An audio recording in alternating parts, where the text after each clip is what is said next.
ایمان پلورونکي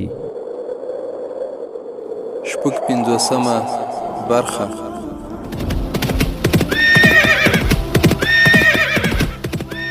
د سلطان صلاح الدین ایوبی رحمه الله د دوران رښتینی کیسې. صلاح الدین پر د غزمکارا پیدا کړه، ته یو بل صلاح الدین پر د غزمکارا پیدا کړه. الحمد لله وكفى والصلاة والسلام على رسوله المصطفى. اما بعد. محترم مسلمانانو ورونو، د سلطان صلاح الدین ایوبی رحمه الله د رښتینی تاریخ د کیسو په ترڅ کې موږ دغه ځای ته رسیدلی وو چې سلطان صلاح الدین ایوبی رحمه الله په قاهره کې خپل ورور تقی الدین سره و او هغه ته ځینې مهمه لارښوونې، سپارښتنې او نصیحتونه وکړل او بیرته د فلسطین په لور باندې در روانېدو په حال کې. او دلته په فلسطین کې بیا صلیبیانو غونډه درلوده چې د غونډې په ترڅ کې ټول خپل نظریات وړاندې کړل او د سلطان صلاح الدین ایوبی رحمه الله در روانو پلانونو په مقابل کې خپل طرحه تنظیم او برابر کړه. یو یادونه هم اړینه ګڼم، هغه دا چې د سلطان صلاح الدین ایوبی رحمه الله دا رښتینی تاریخ زموږ او تاسو لپاره د لارې مشال دی او موږ او تاسو باید دغه تاریخ څخه ډیر څه زده کړو او بیرته د پخوانیو فاتحینو پلونه چې ړنګ سوي دي او په پلونو باندې پوټي پراته دي بیرته باید په هغوی باندې روان او کومې خاورې چې د سلطان صلاح الدین ایوبی په څیر باندې فاتحینو تر خپلې تورې تر سوري لاندې راوستلې دي، بیرته باید مسلمان ځوانان د هغوی د لاسته راوړلو لپاره هڅې وکړي او د غربیانو له هر ډول فکري جګړو او فکري خوځښتونو څخه ځان وژغوري او دغه تاریخ په خپل ټولو کورنیو باندې که نر وي که ښځه واوروي، ځکه چې د اسلام په تاریخ باندې بلد او د غرب او میډیا له اثراتو څخه په امن پاتې شي. ورونو، اوس به راسو د کیسې دوام. د کیسې په تېره برخه کې موږ او تاسو دې ځای ته رارسېدلي وو چې صلیبیانو د عربي نسل اسونه پیدا کړي وو او د ځینو اسونو غلاوې د مسلمانانو څخه هم پیل کړي وي. پر دغو جنګي تیاریو سربیره چې صلیبیانو د نظریاتي جنګ کومه جبهه پرانیستې وه، د هغو په باب باندې د استخباراتو مشر هیرمن رپورټ وړاندې کړ چې سلطان صلاح الدین ایوبی به د مصر له جنوبي سیمې نه نوي عسکر ترلاسه نه کړای شي. دا هماغه سیمه وه چې د علي بن سفیان رستیال حسن بن عبدالله په باب باندې خبر ورکړی و چې د هغه ځای خلک اوس په پوځ کې نه شاملېږي، لا چې ځینې وګړي د پوځ مخالفت هم کوي. دا د زحمتکښو او جنګیالیو خلکو سیمه وه چې له سلطان صلاح الدین ایوبی سره ډېر ښه جنګیالي وو، خو اوس د هیرمن له خبرو نه څرګندېدله چې صلیبي ورانکار یې هلته رسېدلي دي.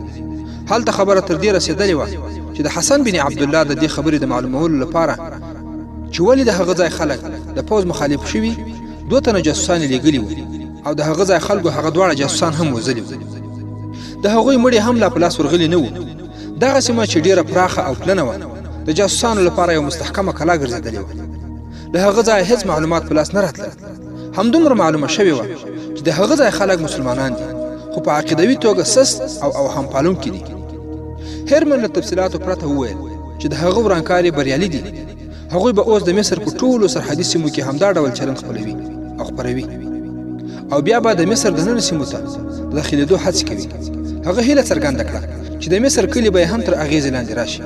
هغه وویل زه د مسلمانانو یوه داسې خامي د همغوی په خلاف کاروم چې هغوی خپله نیکي ګڼي. مسلمانان د ملنګانو، فقیرانو، وظیفو او چیلو کوونکو عاملانو او ملایانو او په ګوښه کې د ناستو ذکر کوونکو مجذوباتو ډېر ژر مریدان کیږي.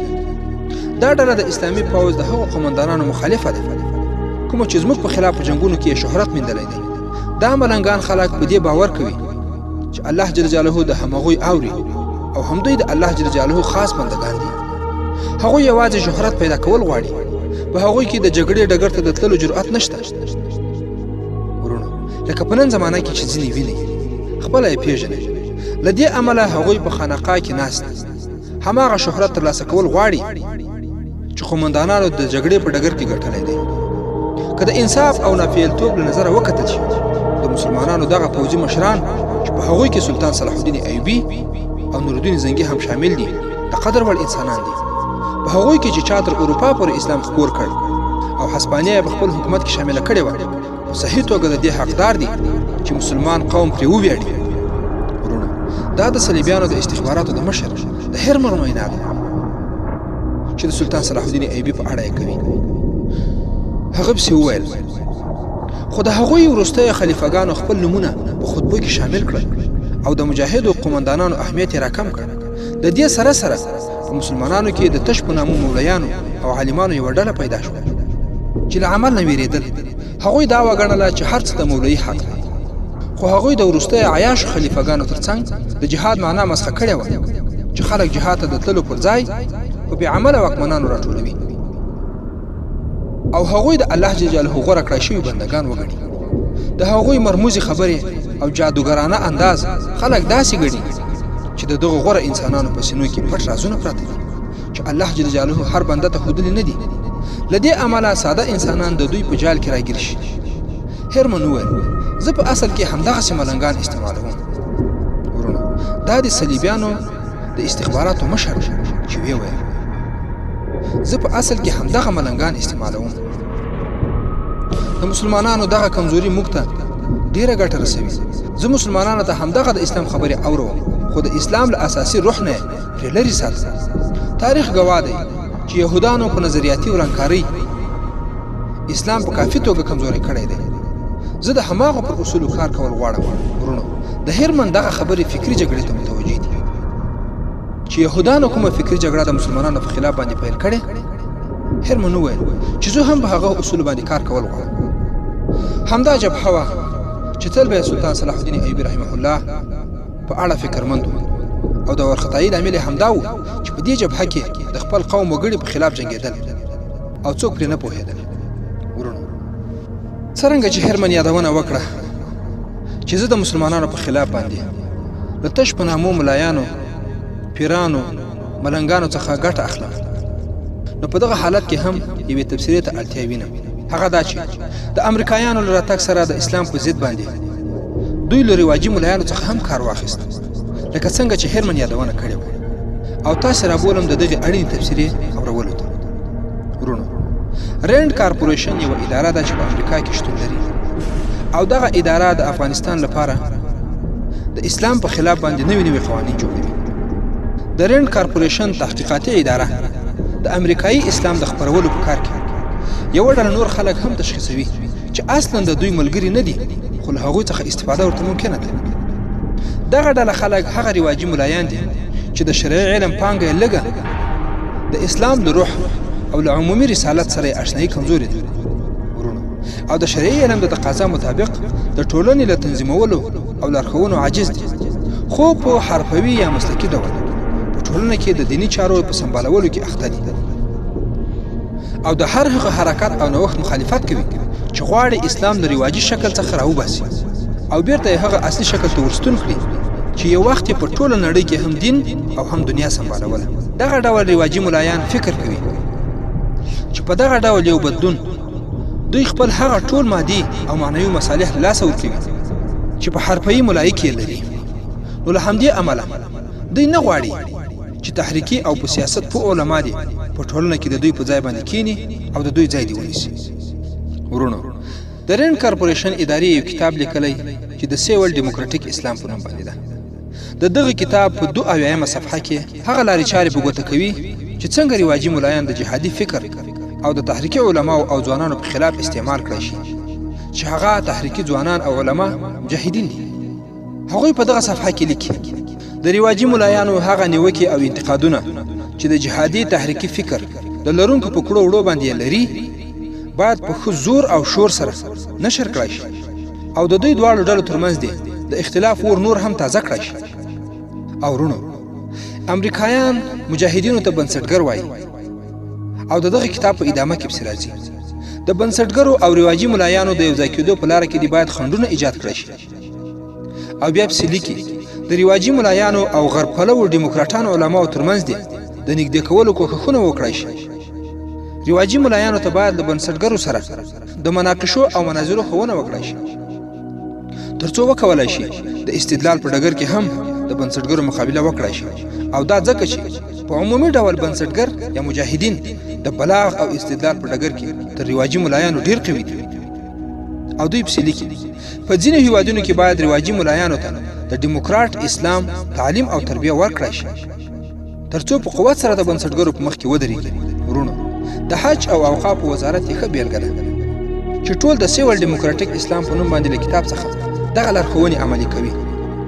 خو لله الحمد که د ټولې ادارې دغه تش په نامه رواجي ملایان راټول کړای شي د یوه کمزورې د مدرسې د طالب او مجاهد پوښتنو ته به ځواب ورنه کړای شي. او د دې کتاب په ادامه کې راځي د رواجي ملایانو په مدارسو او مراکزو کې دي ماډرن علما ځای په ځای کړای شي. او ورونو لکه څنګه چې تاسې خبر یاست او ومولیدل د پورتنیو یادو شوو توصیو د عملي کولو په خاطر ولیدل شول چې امریکا تر خپل یرغل وروسته په افغانستان او پاکستان کې د رواجي ملایانو او د هغوی له مدارسو په لاندې ډول استفاده وکړه. په افغانستان کې د امریکا حکومت په مرکز او ولایاتو کې د علماو شوراګانې جوړې کړې. هغوی ته معاشونه مقرر کړل او د مجاهدینو د بد معرفي کولو لپاره له منبر او محراب څخه سوء استفاده وکړه. دغو رواجي ملایانو یرغلګرو ته مستأمنین او مجاهدینو ته باغیان وویل. او ورونو لکه څنګه چې تاسې هم په جریان کې یاست حکومت هر کال د دغو اجیرو ملایانو یو زیات شمېر په دولتي پیسو باندې حج ته حملې کوي. ورونو د فکري جګړې دغه برخې ټولې د سلطان صلاح الدین ایوبي رحمه الله د تاریخ له دغه اړخ سره چې اوس یې بیانوو اړخ لګوي او سمون خوري. هیله ده چې ښه ورته متوجه اوسئ او دغه رواجي ملایان وپېژنئ او په هر ځای او منطقه کې چې وي باید د دغسې خلکو مخنیوی وسي چې اسلام تخریبوي او د مجاهدینو په تخریب پسې یې مټې رابډ وهلي. ورونو لکه څنګه مو چې په تبصره کې واورېدل چې صلیبیانو لکه څنګه چې د سلطان صلاح الدین ایوبي رحمه الله په وخت کې له دغسې علماو څخه ګټه اخیسته اوس یې هم ګټه اخیستې. خو لله الحمد لکه په هغه وخت کې چې سلطان صلاح الدین ایوبي او زړور مجاهدین د دغسې بې ایمانه خلکو په مقابل کې ولاړ ول نن هم مجاهدین د دغسې خلکو په مقابل کې ولاړ دي هم په سیاسي ډګر کې او هم د جګړې په ډګر کې دوی ټولې له ماتې سره مخ کړي دي. ورونو اوس به راسو د کیسې پاتې برخې ته چې سلطان صلاح الدین ایوبي رحمه الله د قاهرې څخه د فلسطین په لور باندې حرکت کړ. سلطان صلاح الدین ایوبي رحمه الله تقی الدین او خپلو هغو حاکمانو ته چې په قاهره کې پاتې کېدل لارښوونې وکړې او د جګړې له ډګر څخه د کرک په لور باندې روان شو. له هغه سره د 24 محافظونو ډله وه او صلیبیان هم د سلطان صلاح الدین ایوبي له باډیګارډانو څخه خبر ول او له دې نه هم خبر و چې په هغوی کې د دوی مربوط 4 کسه د حشیشانو له ډلې څخه دي چې د ډېرې چالاکۍ او زړورتوب له امله ان په ساتونکو ډله کې هم شامل شوي دي. د هغوی هدف د سلطان صلاح الدین ایوبي وژل خو وخت په لاس نه و ځکه چې د ساتونکو ټولې شمېره به تر 24 ډېر زیات او د هغوی پیره به تل بدلېده. هېڅکله هم داسې شوي نه و چې دغه 4 تنه حشیشان دي یو ځای پیدا شوي وي او په سلطان صلاح الدین ایوبي رحمه الله دې حمله وکړه. د ساتونکو ټولۍ قومندان به تل هوښیار او تیارسي اوسېده خو هغه په دې باندې نه پوهېده چې ملګرو کې قاتلان هم شته. هغه به تل ویښ و چې کوم ساتونکی په خپله دنده کې بې پروایي ونه کړي. اوس سلطان صلاح الدین ایوبي رحمه الله په سفر کې و. هغه په خپله ویلي و چې د ساتونکي پوځ ټول مجاهدین له ځان سره نه بیایي 24 سپاهیان بس دي. حال دا چې په لاره کې د صلیبي چریکانو خطره هم وه. سلطان صلاح الدین ایوبي رحمه الله له قاهرې څخه په تنکۍ غرمه باندې روان شو. نیمه شپه یې په سفر او پاتې په آرام کې تېره کړه. د سهار په تیاره کې د کوچ کولو امر وکړ. خو ورونو د دې سفر ادامه درلوده. د غرمې لمر اسونه بېدمه کړل نو په یو داسې ځای کې کاروان تم شو چیرې چې اوبه هم وي ونې هم او د کمرونو سیوري هم. لږه شېبه وروسته د سلطان صلاح الدین ایوبي رحمه الله لپاره خیمه ودرول سوه او دننه پکې سفري بستره هم وغوړول سوه. له خوراک څښاک نه چې وزګار شو سلطان صلاح الدین ایوبي د آرام او د مې لپاره اړخ ولګاوه. 2 تنه ساتونکي د کېږدۍ مخې ته او شاته په پیره ودرول سول. نور ساتونکي نږدې تر یو سوري لاندې کېناستل. یو څو تنه یې آسونو ته د اوبو ورکولو لپاره ولاړل. علي بن سفیان او نور حاکمان چې د سلطان صلاح الدین ایوبي سره ملګري وو د یوې ونې سوري لاندې وغځېدل.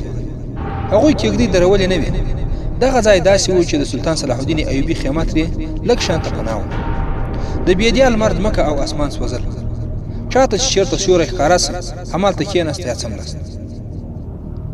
دا لومړی ځل و چې د سلطان صلاح الدین ایوبي په خیمه چې کوم دوه کسه ساتونکي پیره سول، دواړه د افیمیانو له ډلې څخه وو چې له یوې مودې راهیسې د داسې موقع په لټه کې. دا وخت ځکه ډېر موزون و چې زیاتره ساتونکي د اسونو اوبه کولو ته تللي وو. اوبه د یو کمره بلې خواته وې. د کاروان سامان وړونکي اوښان هم اوبو ته بیول سوي وو. کوم ساتونکي چې له 2 پیردارانو پرته پاتې وو، په هغوی کې هم 2 تنه نور افیمیان وو. هغوی په اشارو کې موقع مناسبه وګڼله او پر سلطان صلاح الدین ایوبي رحمت الله علیه د حملې پریکړه وکړه. د سلطان صلاح الدین ایوبي د خیمې مخې ته ولاړ ساتونکي پرده لږه پورته کړه، دننه یې وکتل او بهرنیو ملګرو ته یې اشاره وکړه. سلطان صلاح الدین ایوبي په دې حالت کې په درانه خوبیده و چې شاید د خیمې د دروازې لوري ته یو ساتونکی ورو دننه ورغی.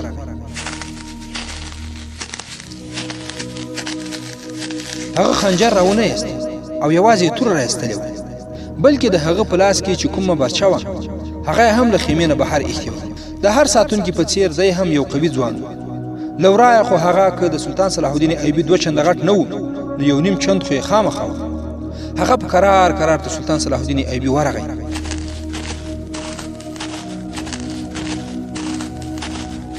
او د برېښنا د پړک په څیر سلطان صلاح الدین ایوبي له مرۍ نه په 2 لاسو ټینګ ونیو.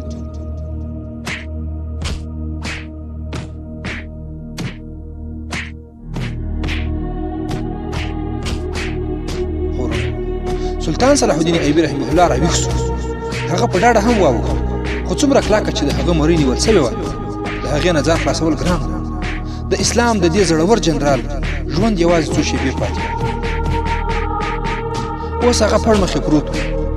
حمله کوونکی په ملا باندې ګونډې وهلې وې او ګونډې ته یې زور ورکړی او یو لاس یې د هغه له ورمېږ نه لرې کړی، په بل لاس کې یې د سلطان مرۍ کلکه ونیوله. هغه ساتونکي له خپل ملابند نه یو پړی غوندې شی راوایستی، په همدې یو لاس یې پرانیستله او د سلطان صلاح الدین ایوبي په خوله کې د ورکولو کوښښ کاوه. هغه سلطان صلاح الدین ایوبي رحمه الله ته زهر ورکول غوښتل، ځکه چې د مرۍ له تاوولو یې څرګندېده چې مرۍ یې خفه کړی شوې ده. سلطان صلاح الدین ایوبي ناتوانه و. پر ملا یو قوي ځوان ناست او له مرۍ نه یې نیولی و. ساه یې بنده شوې وه. خو وروڼو، د سلطان صلاح الدین ایوبي رحمه الله خوله په دغه حالت کې خلاصه وه، خو د پړۍ په لیدو سره یې خپله خوله بنده کړه. هغه د مرګ په حال کې هم حواس په ځای باندې ساتلي وو. سلطان صلاح الدین ایوبي رحمه الله له خپل کمربند نه د تورې په څیر خنجر راوایست چې هغه به د ګاڼې په څیر له ملا تړلی و. حمله کوونکي د هغه په خوله کې د زهر ورکولو کوښښ کاوه. نو حمله کوونکي دا ونه لیدلی شوی چې سلطان صلاح الدین ایوبي خنجر راایستلی. سلطان صلاح الدین ایوبي رحمه الله خنجر د هغه په نس کې ننایست، بیا یې راکش کړ او یو ځل بیا یې د حمله کوونکي پر ګېډه باندې ور دننه کړ. حمله کوونکی هم د غوایي په څیر باندې و چې دومره زر مړ کېدای نه سوای. سلطان صلاح الدین ایوبي رحمه الله هغه مجاهد و چې د خنجر له ګزار او مقصد نه ښه خبر. هغه خنجر د حمله کوونکي له ګېډې نه راونه ایست، همالته یې پکې وګرځاوه او لاندې یې دیکه ورکړه. د حمله کوونکي کلمې او لرې راووتل. د حمله کوونکي له لاسه د سلطان صلاح الدین ایوبي مرۍ خلاصه شوه، د بل لاس نه یې د زهرو پړۍ پرېوته. سلطان صلاح الدین ایوبي خپل بدن وښوراوه او حمله کوونکی یې دیکه کړ. نو حمله کوونکی له کټ نه لاندې پرېوت. اوس هغه د پاڅېدو نه و. دغه جګړه تقریبا په یو څو شېبو کې پای ته ورسېده، خو له خیمې نه بهر بل ساتونکی ولاړ و. هغه په خیمه کې دراب غوندې واورېد. پرده یې پورته کړه او دننه یې وکتل. هلته یې بل ډول نقشه ولیدل. هغه توره ایستلې راغی او په سلطان صلاح الدین ایوبي یې وار وکړ. خو سلطان صلاح الدین ایوبي د خیمې منځنۍ ستنه د تورې مخې ته ورکړه او پر توره د خیمې ستن ولګېده. خو صلاح الدین ایوبي لکه څرنګه چې پیدایشي تورزن و، څنګه چې د حمله کوونکي توره په ستن ولګېده، له بلې خوا نه سلطان په ده باندې ګزار وکړ. حمله کوونکی هم جنګیالی و، ځکه د ساتونکي په ډله کې شامل کړی شوی و. خپل ځان یې بچ کړ. له دې سره صلاح الدین ایوبي د ساتونکي قومندان ته ورغږ کړ. حمله کوونکي بل وار وکړ. صلاح الدین ایوبي له مخې نه لرې شو، خو په همدې حالت کې سلطان صلاح الدین ایوبي ځان د دغه ساتونکي څنګ ته ور ورساوه. دا ځل یې حمله کوونکي د سلطان صلاح الدین ایوبي رحمه الله له خنجر څخه ونه ژغورلی شو. د صلاح الدین ایوبي له غږ سره 2 تنه ساتونکي خیمه ته راغلل. دواړه په سلطان صلاح الدین ایوبي حمله وکړه. ورونو، دا هم حشیشان یې افیمیان ول. په دې وخت کې سلطان صلاح الدین ایوبي دویم ساتونکی هم زخمی کړ. خو هغه لا جنګېده. صلاح الدین ایوبي خپل حوصله له لاسه ورنه کړه. الله جل جلاله یې مرسته وکړه چې د ساتونکي قومندان خیمې ته راورسېده. هغه نور ساتونکو ته غوږونه وکړل او په خپل د سلطان صلاح الدین ایوبي په وینا له حمله کوونکو سره په جګړه شو. په دې کې 4-5 ساتونکي نور هم راورسېدل. بلې خواته علي بن سفیان او نور حکیمان د شور او ځواک په اورېدو راغلل چې خیمې ته یې وکتل، ډنګونه یې والوتل. 4 کس ساتونکي په وینو کې لژند پراته وو. 2 یې مړه او 3 یې د مړینې په حال کې وو چې خېټه یې له سره تر پایه پورې څیرل سوې وه او پر سینه یې هم 2 ژور زخمونه خوړلي وو. د 4 په نس کې یو زخم او په ورانه کې لګېدلی و. په ځمکه ناست او زارۍ یې کولې او ویل یې زه ژوندی پاتې کېدل غواړم، ما د خپلې خور لپاره ژوندی پرېږدي. صلاح الدین ایوبي خپل ساتونکي منع کړه. هغوی دومره پارېدلي وو چې کله یې 3 ساتونکی د ساه اخیستلو په حال کې ولید، مرۍ یې ورڅخه پرې کړه. 4 یې صلاح الدین ایوبي له مرګه وژغوره. دا د ترحم ولولي هم وي او ضرورت هم. ورونو په دې خاطر چې د دسیسې په اړوند بیان ترې واخیستل شي او د دغې لویې توطیې سر او بیخ تر پایه پورې معلوم کړي. د سلطان صلاح الدین ایوبي طبیب له دغه کاروان سره موجود و. هغه جراح و چې هر ځای به ورسره و. صلاح الدین ایوبي هغه ته وویل چې دغه زخمي باید په هر حالت کې ژوندی وساتل شي. صلاح الدین ایوبي پخپله ګرېدلی هم نه و. هغه ساه او تیګا و. خو صلاح الدین ایوبي په دې حالت کې احساساتي ښکارېده. د قهر او غصې نښې پکې نه وې. هغه موسکی شو، ویې ویل زه په دې هکله حیران نه یم چې داسې باید شوي وای. د علي بن سفیان احساساتي حالت بدل شوی و. دا د هغه مسؤلیت و چې هر څوک د ساتونکي په ډله کې ټاکل کېږي د هغه په باب باید مکمله څېړنه وشي چې خامخا باید باوري سړی وي. اوس د دې خبرې څېړنه پکار وه چې په ساتونکي کې اوس هم کوم رنګکاری پاتې دی او که نور سم او مخلص سړي دي. د صلاح الدین ایوبي پر بستره هغه پوړۍ هم پرته وه چې حمله کوونکي د هغه په خوله کې ورکول غوښتل. دا یو ډول سپین پوډر و چې یو څه یې په بستره باندې توی شوي هم. طبیب هغه سپین پوډر وکتل او چې کله یې واورېدل چې دا د سلطان صلاح الدین ایوبي په خوله کې اچول غوښتل، د طبیب رنګ والو. هغه وویل دا داسې زهر دی چې یوه ذره د انسان له ستوني تیر شي ډېر ژر په اسانۍ سره مړ کېدای شي. هغه تریخوالی نه احساسوي او نه په خپل بدن کې کوم بدلون ګوري. طبیب د سلطان صلاح الدین ایوبي بستره پورته کړه، بهر یې ولېږدوله او پاکه یې کړه. صلاح الدین ایوبي زخمي راپورته کړ او په خپله بستره یې څملاوه. هغه په نس کې په توره لګېدلی و او 2یم زخم یې په وروڼکې خوړلی. د نس زخم یې نه ښکارېده او هغه هم سرسري غوندې و، خو د ورانه زخم یې ښه ژور او پراخ و. هغه بیا له سلطان صلاح الدین ایوبي د خپل ژوند سوال کاوه. د هغه په زړه کې له سلطان صلاح الدین ایوبي سره کومه دښمني نه وه او نه یې ورسره عقیدوي اختلاف لرل. هغه یوازې د کرایه قاتل و. له خپلو ټپي کېدو او نیول کېدو سره یې د پیغلې خور غمونو په سر اخیستی. په وار وار د هغې نوم اخیست او ویل یې چې زه مسلمان یم، زما ګناه وبښئ او د یوې مسلمانې خور په خاطر راته بښنه وکړئ. خو سلطان صلاح الدین ایوبي له غم نه په ډکه لهجه ورته وویل مرګ او ژوند د الله جل جلاله په واک کې دی. تا ولیدل چې څوک وژني او څوک ژوندی ساتي؟ خو دوسته دا مهال چې ستا روح د چا په واک کې دی ته هغه وینې. خپلې ګناه ته وګوره، خپلې ناتوانۍ ته وګوره. زه به تا ژوندی له خپلو ملګرو سره بهر وغورځوم. بېدیانۍ ګیدړې او مرغان به دې په داسې حال کې خوري چې ته به ژوندی یې او په هوش کې به یې، خو تښتېدلی به نه شي. بوټۍ بوټۍ به مړ شي او د خپلې ګناه سزا به په خپلو سترګو ویني. زخمي په ډېر تکلیف راپورته شو او صلاح الدین ایوبي له دواړو لاسونو ونیو او په چغو چغو یې وژړل. صلاح الدین ایوبي ترې پوښتنه وکړه ته څوک یې؟ له کومه ځایه راغلی او زما سره دې څه دښمني ده؟ زخمي ځواب ورکړ زه د فاطمیانو سړی یم. موږ 4 واړه د چرسیانو له ډلې وو. څوک 2 کاله او څوک 4 کاله د مخه ستاسې په پوځ کې شامل شوي وو. موږ ته دا زده کړای شوي وو چې ستاسې ساتونکي ټولۍ ته څه ډول رسېدلی سو. هغه خبرې پیل کړې او د راز خبرې یې وکړې. هغه وویل چې په ساتونکي ټولۍ کې همدا 4 قاتلان وو. د هغه د خبرو پر مهال سلطان صلاح الدین ایوبي طبیب ته وویل چې ته د مرهم پټۍ کار ته دوام ورکړه. طبیب د وینې بندولو هڅې پیل کړې. هغه زخمي ته ډاډ ورکړ چې روغ بشي. زخمي په خپلو خبرو کې وویل چې د معزول فاطمي خلیفه او حشیشانو ترمنځ منع شوې وه. فاطمیانو له صلیبیانو مرستې اخیستې او اخلي او بیا د دې خبرو تفصیل ووایي. تر ډېر وخت وروسته طبیب د زخمي مرهم او پټۍ سر ته ورسوله. اصلي مرهم خو د سلطان صلاح الدین ایوبي مهرباني وه. سلطان صلاح الدین ایوبي وویل مړی به هر ګزار کړي او د زخمي په باب علي بن سفیان ته وویل چې چې له همدې ځایه قاهرې ته واستوي او کوم ځایونه یې چې ښودلي دي د هغو پر خلاف اجرات وکړي. زخمي ډېر د کار ځایونه وروښودل چې په هغوی کې ځینې دومره خطرناک وو چې څېړنه یې علي بن سفیان ډېره ښه کولی شوه. ټپي یې هماغه وخت پر اوښ باندې په ځانګړې طریقه څملاوه او د علي بن سفیان سفر بېرته د قاهرې په لور باندې پیل شو. ورونه د سلطان صلاح الدین ایوبي رحمه الله څو کرتې قاتلانه حملې شوي دي، خو د هغوی ټول یادونه په تاریخ کې راغلې نه ده. یوازې د پورته ډول 2 حملو یادونه شوې. یو ځل یو حشیش وژونکي د ویدو په حالت کې په سلطان صلاح الدین ایوبي د خنجر ورکړی و. خنجر یې په پګړۍ کې لګېدلی و او سلطان صلاح الدین ایوبي راویښ شوی و چې هغه قاتل هم د سلطان صلاح الدین ایوبي لاسه وژل شوی و. د هغه په ساتونکي ټولۍ کې څو کسه ونیول شول چې کرایي وژونکي وو. ورونو اوس به د سلطان صلاح الدین ایوبي رحمه الله د سفر څخه بیرته د مصر په لور باندې سفر وکړ او هغو کندرو ته به ورسو چې د مصر په شمالي برخه کې پراته دي، چې ډېرې عجیبې واقعې به تاسې له دغو کندرو څخه واورئ او د صلیبیانو ډېر نور پلانونه به هم تاسې ته څرګند شي. د مصر سویل لویدیځې سیمې چې د سوډان له پولو سره نښتې وې له سوونو کلونو راسي پکې داسې د تاو راتاو ودانیو کندرې وې. د مصر هغه سرحد څه بل ډول و. صلاح الدین ایوبي به ویل چې مصر په اصل کې سرحد نه لري، خو بیا هم سوډانیانو یو خیالي غوندې سرحد جوړ کړی و. د کندرو شاوخوا سیمو ته په ګرانه خلک ورتلل.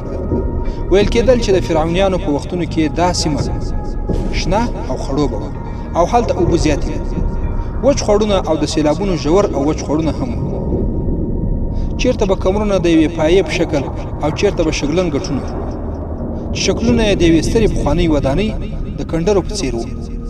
یو ځای به یوه غونډۍ د ستنې په څېر نیغه ولاړه وه او بل ځای به د یو دیوال په څېر ولاړه وه. چیرې به چې ځمکه هواره وه هلته به شګې وې، لوړ او ټیټ کمرونه او ګټونه به هم وو.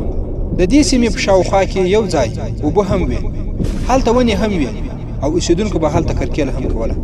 زیات و کم 40 میله اوږده او 10-12 میله پلنه دا سیمه ودانه ده. اوسېدونکي یې مسلمانان وو، لږ شان وګړي یې نامسلمانان وو، خو د هغوی عجیبې غریبې عقیدې وې. د فرعونیانو د ودانیو له کندرو نه به خلک بیرېدل. د هغې شاوخوا سیمه هم داسې وه چې په لیدونکي به یې ویره راتله او له هغه ځایه څوک تېرېدل هم نه. ورونو خلکو به ویل چې هلته د فرعونیانو بلاګانې اوسي چې د ورځې هم د حیواناتو په شکل ګرځي، کله د اوښ سپرو په شکل او کله د ښکلو نجونو په شکل راڅرګندېږي. د شپې هم له دغو ځایونو ویرونکي غږونه راځي. تقریبا له 1 کال راهیسې د دغه ځای په باب د خلکو تلوسې زیاتې سوي وې، تر دې دمخه چې د سلطان صلاح الدین ایوبي په لښکرو کې د ځوانانو د شاملولو پروګرام پیل شوی وای، نو پوځي مامورین هم په دغه سیمو کې ګرځېدل راګرځېدل. د دغه ځای اوسېدونکو هم هغوی خبر کړي وو چې د کندر لوري ته به نه ورځي. هغوی ته د خطرناکو غږونو، ویرونکو شیانو او بلاګانو کیسې اورول شوي وې. له دې سیمې نه زیات شمېر ځوانان په پوځ کې تېره سوي وو، خو چې بیا وروسته پوځي مامورین ورغلل نو د هغوی ارادې بدلې سوي وې. په سرحد کې ګزمه کوونکو پوځیانو راپورټ ورکړی و چې د ګزمې سپاهیان هم دغه سیمې ته دننه نه ورځي او هغوی هم دغه لوري ته کوم انسان په ورتلو لیدلی نه و. خو اوس ځینې خلک ګوري چې دغو کندرو ته ورځي او له هغه ځایه بېرته راتلونکي ویرېدلي نه وي، لا چې ډاډه غوندې هم ښکاري.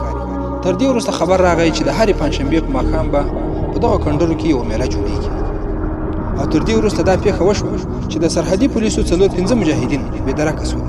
د هغوی په باب باندې راپور ورکړل شو چې هغه باغیان سوي دي او تللي.